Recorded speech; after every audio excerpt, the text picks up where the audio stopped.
There's not, when I said that Japan, I love Japan, many friends from Japan, I mean, they're ripping us off, but they know that, everybody knows it.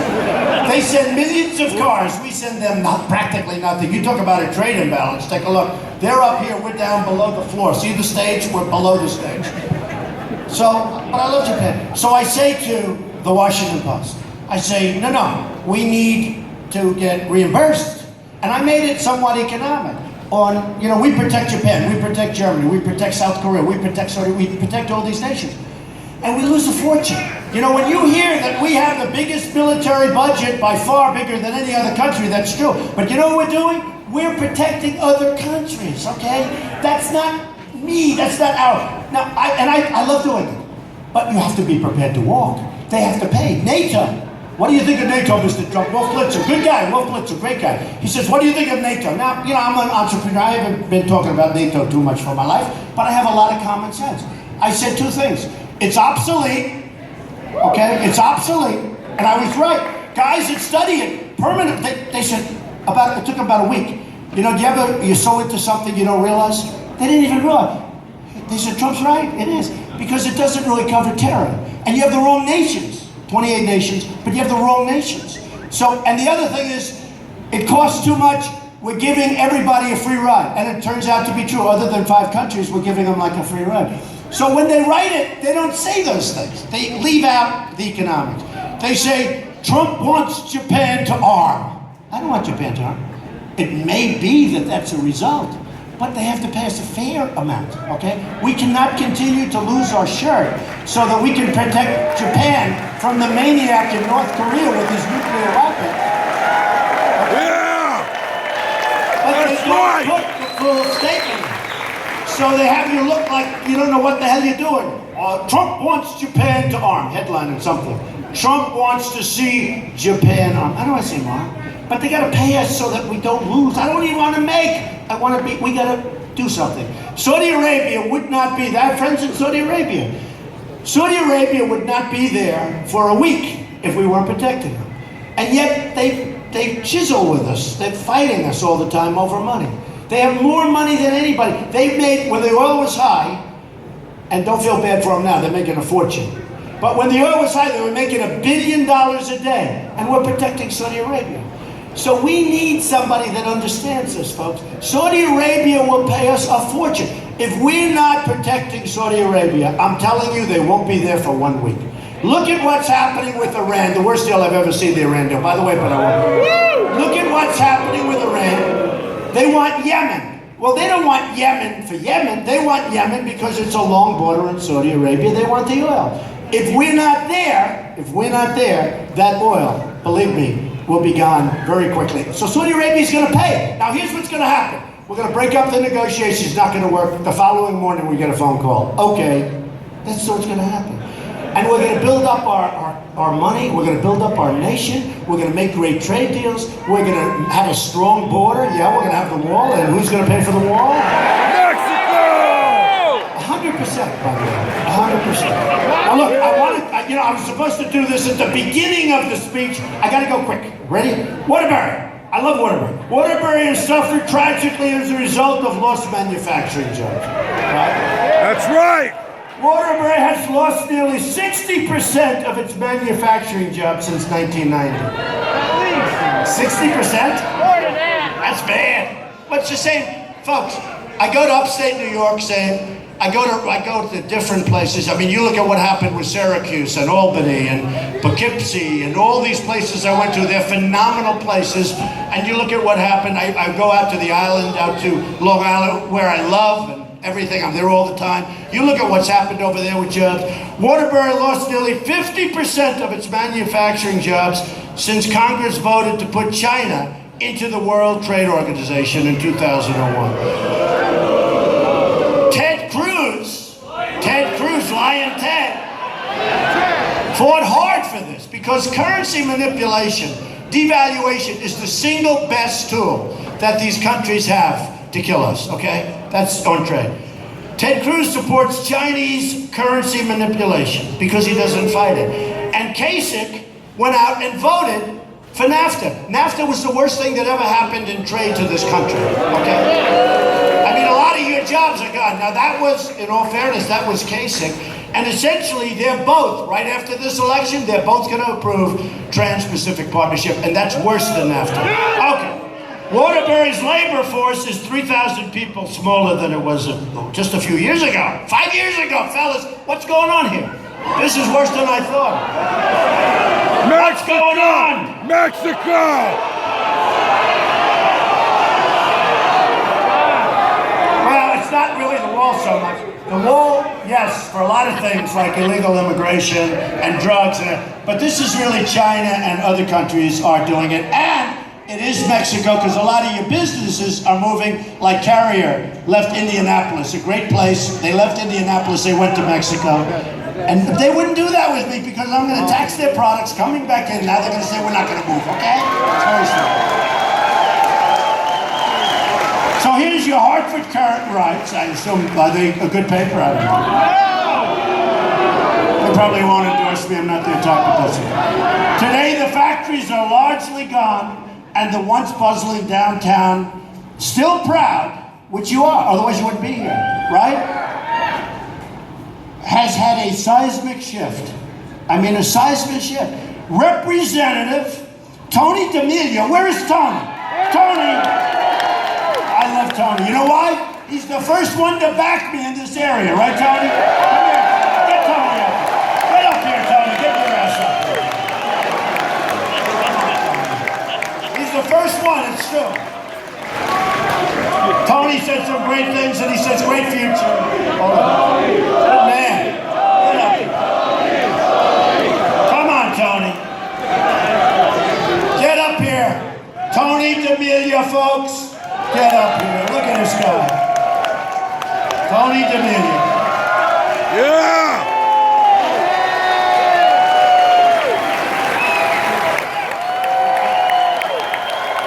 You know, I never knew that Tony was so tall.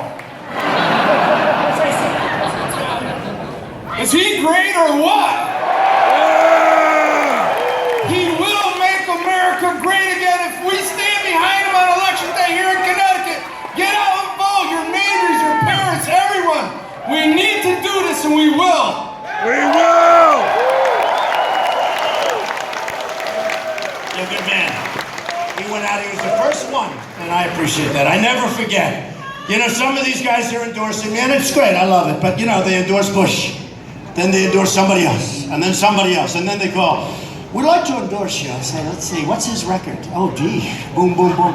Now, Tony's been great, and I'll tell you what, we have some incredible people that have endorsed us. They've been there from the beginning, and they get it, and I love those people, and I'll never forget those people, believe me.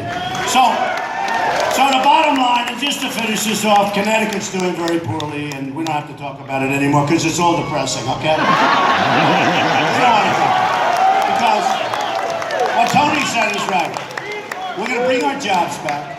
We're not going to let people that are leaving, you know, they want to leave, the companies want to leave, and we're going to tell them there have to be consequences, okay? There are consequences when you leave. You can't leave Indiana like Carrier did and expect to be selling air conditioners through the border, which will now be a very strong border, through the border, and no tax.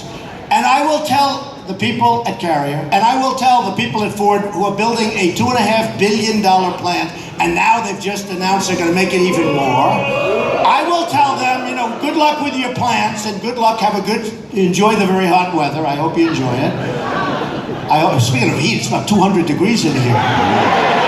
Who cares, right? Who the hell cares? Who the hell cares? I'm sitting here. My suit is soaking wet. Don't touch me.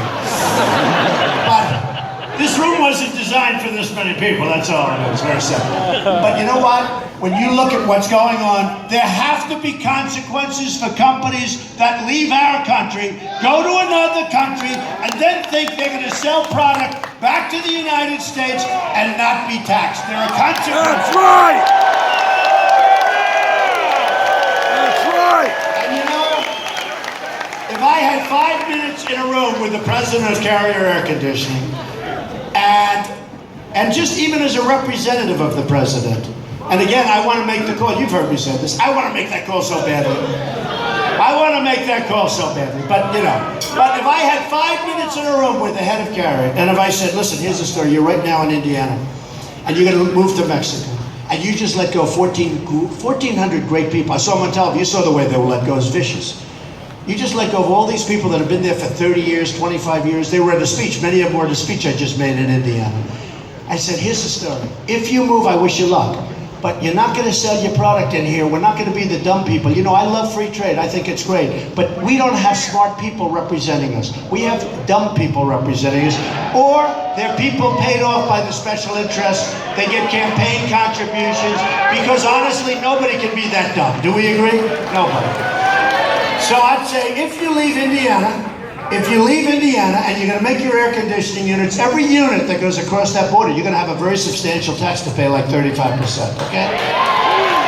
And I guarantee you, at the end of that 5 minutes, I don't need more than 5, I don't even need 5. I guarantee you, at the end of that 5-minute meeting, they will say, sir, we're staying in Indiana, or we're going to stay in the United States, okay? We're going to stay in the United States. There have to be consequences for a company that leaves our country, goes to another country, builds a plant, employs other people. Our people are laid off, and they have no tax because we have people that don't know what the hell they're doing, okay? There's consequences. And I'm a conservative person, and I get hit by all of these so-called think tanks. You know, think tanks, they don't have the brains they were born with. And they say, he is not a conservative. I remember Jeff. He is not a conservative. He is not a free trader. I'm a free trader. But to have free trade, you have to have smart people on our side. When you look at China, we have a trade deficit with China, folks, of think of it, of $505 billion. So then they say, we'll end up in a trade war with China. Who the hell cares? I mean, if you're losing 500, if you think about it, maybe it's the best thing that could happen. We'll do less business. Because the less business we do, the more money we're going to make. You know, I don't want to have a trade war when we're making money, but we don't make money with anybody. You can look at anything. Mexico. We have a trade deficit with Mexico, not including the drugs that they send over here. We have a trade deficit with Mexico of $58 billion a year. So these lightweights that I'm negotiating against on the dais with me, they come up, and after the debate, one of them says, Donald, you never build a wall. You can't build a wall. Of course you can't. Do you know how easy that is? Do you know how easy it is? You know, 15 years ago, they wanted to have a wall, and they couldn't get environmental impact statements because there was a certain kind of snake or rodent or toad or something. Believe me, I'm so good at this. That wall will get built. So good. But we're going to build it. And I always tell them, 2,000 years ago, China built a wall that was 13,000 miles long, and I mean, it's called the Great Wall of China. They did that. They didn't have Caterpillar tractors and cranes, folks. They did it the old-fashioned way. They built a wall that was 13,000 miles long, the Great Wall of China, 2,000 years ago. We need 1,000 miles. It's 2,000 miles, but you have tremendous natural barriers, which is good. So we need 1,000 miles, and they're saying you can't do it. Then they come up to me. Now they're saying, I heard Cruz the other day, we must build a wall. I said, where did this come from? Where did it come from? And by the way, he'll never build it. It's just talk. But here's the story. Lie and tell. Nobody lies like that. Nobody can lie like that. But you know, a good liar doesn't get caught. He gets caught all the time, so he's not real. Maybe we'll have to come up with another name because he gets caught. We dignify him by calling him Lion Ted. But here's the thing. Then I'm on the debate, and the debate goes, and the debate's over. And one of the guys, good guy actually, comes up to me and says, Donald, you're not going to get Mexico to pay for the wall. I said, listen, here's the story. The wall's going to cost, let's say, $10 billion, all right? $10 billion, a lot of money. Going to make it so beautiful. Those things are going to be so high. Anybody gets up there, they're not coming down real fast, don't worry. They're going to say, we're going to build a real wall, a beautiful wall. What's it going to be called someday? Trump wall. Okay, forget it. I don't want it. No, I don't want to. I'd rather have a monument in Washington. That would be much better. Much better. Okay, but look, we're going to build a real wall, a powerful wall, a wall that works, a wall that absolutely stops. And by the way, the Border Patrol.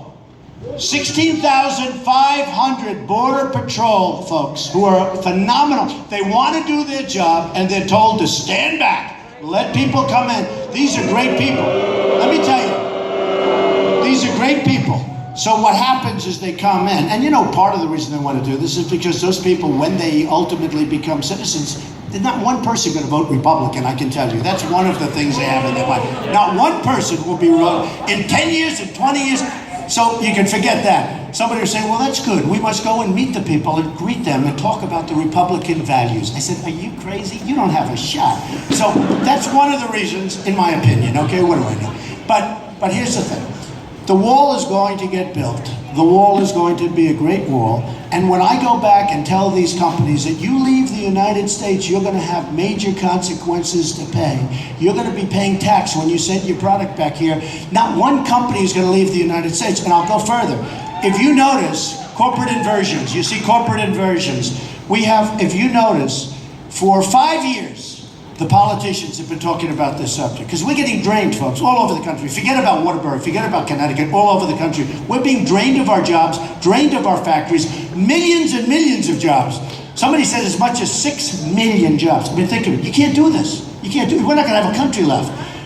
So they call it corporate inversion, they call it leaving, call it whatever you want. But you know what? It's going to end. It's going to end so fast. The politicians have been talking about this is a problem for a long time. This problem, I mean, if I look at your numbers, this is a problem that's been going on for 20 years.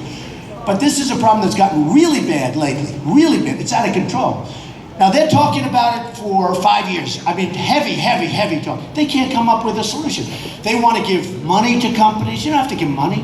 They want to give all sorts of benefits to companies. You don't have to give them benefits. All you have to do is say, if they leave, they got to pay a lot of tax. And you know what's going to happen? They're not going to leave. Okay, so that's that. Now listen, here's the story. Here's the story. We're going to take care of our military. We're going to take care of our vets. Our vets are being treated very well.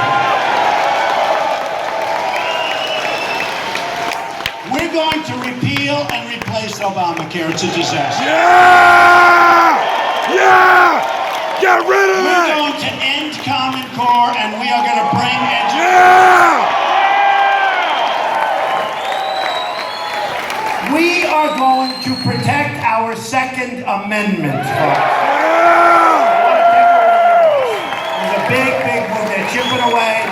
Now they're looking at bullets. Maybe we can restrict bullets. They're doing everything they can. You know, if in Paris, or if, you know, Paris has the toughest gun laws in the world.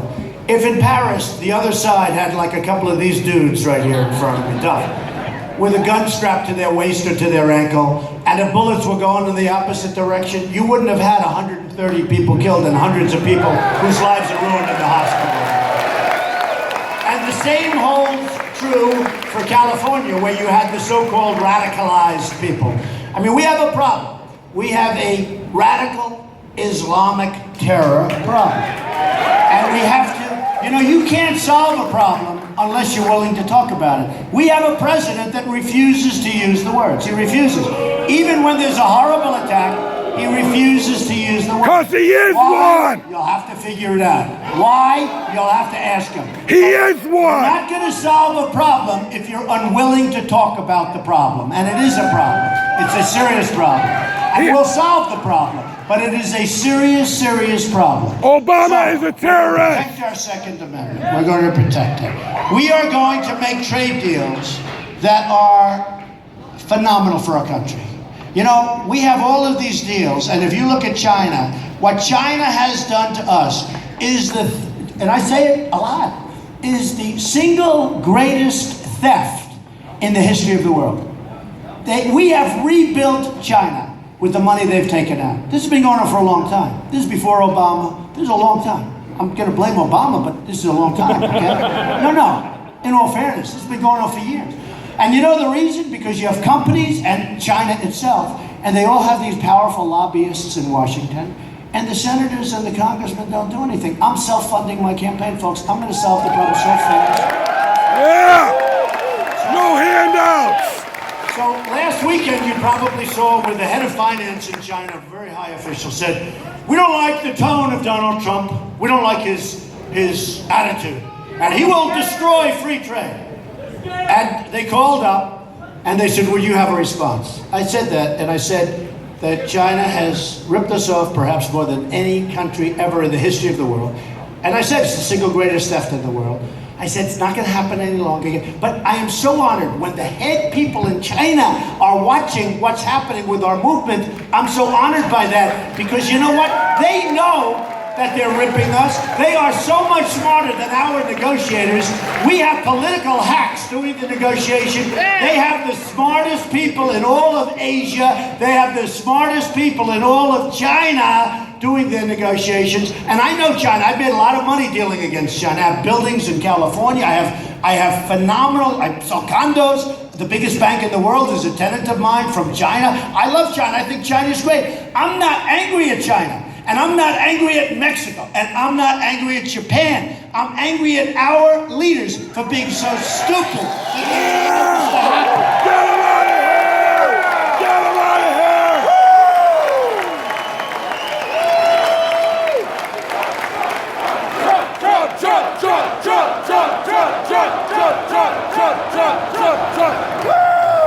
Get him out of here! So, here's the story. We're going to start winning again, folks. We're going to win with our military. We're going to knock the hell out of ISIS. Believe me, we're not going to have to use our military other than that. But we're going to knock the hell out of ISIS. We're going to win for our vets. We're going to win with education. We're going to win. We are going to win with education. You know, we're like last. We spend more money per pupil of the 30 nations that they do.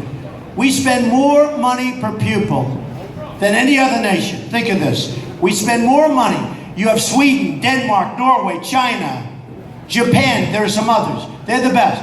We spend more money by far. It's like second place doesn't even exist. And we're number 30. We're last on the list. So we spend the most money and we're last on the list. It's sort of like me here. I spent the least money on running, probably because it's my own. I spend the least money on running and I'm number 1 by a lot. Don't we want that as our president? So we're going to win with education. We're going to win on our Second Amendment. We're going to win with healthcare. We're going to win with trade deals. We're going to end up with great trade deals. We're going to save you Social Security because our nation's going to become rich again. Without the cuts that everybody else has to make, okay? And we're going to save Medicare without the cuts. We're going to look heavy. Fraud, waste, abuse, everybody agrees, okay? But we're going to save you Social Security. We're going to make our country rich again, and we're going to make our country great again, maybe greater than ever before. So get out and vote. Get out and vote. And I want to thank the people of Connecticut to be out here on a Saturday.